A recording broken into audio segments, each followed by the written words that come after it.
When two corporations merge, in compliance with statutory merger provisions, dissenting shareholders have appraisal rights, meaning they can demand that their shares be appraised and require the corporation to repurchase them for fair value. Can corporations avoid these rights by engaging in transactions that end up looking like mergers but aren't characterized as such? The defendant gave it a try in Farris versus Glen Alden Corporation.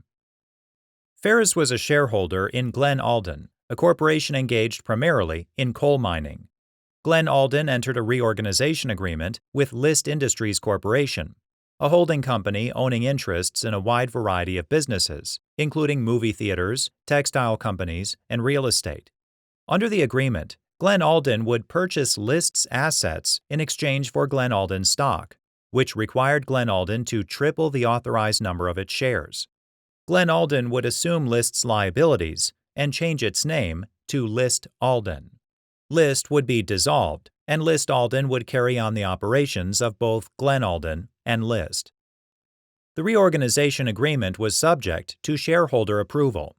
Glen Alden sent its shareholders a notice of Glen Alden's annual meeting with a proxy statement explaining the reorganization agreement and advocating its approval. At the meeting, a majority of shareholders voted to approve the agreement.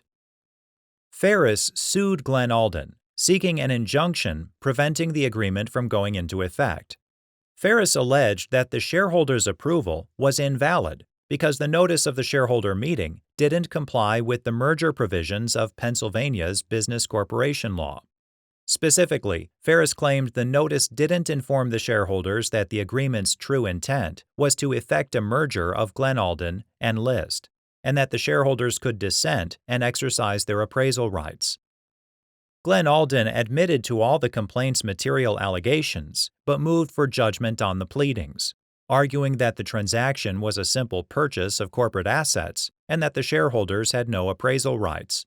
The trial court ruled that the reorganization agreement was a plan for a de facto merger, or a merger in fact. Therefore, because the notice didn't comply with the relevant statutory merger provisions, it was defective, and the resulting shareholder vote invalid.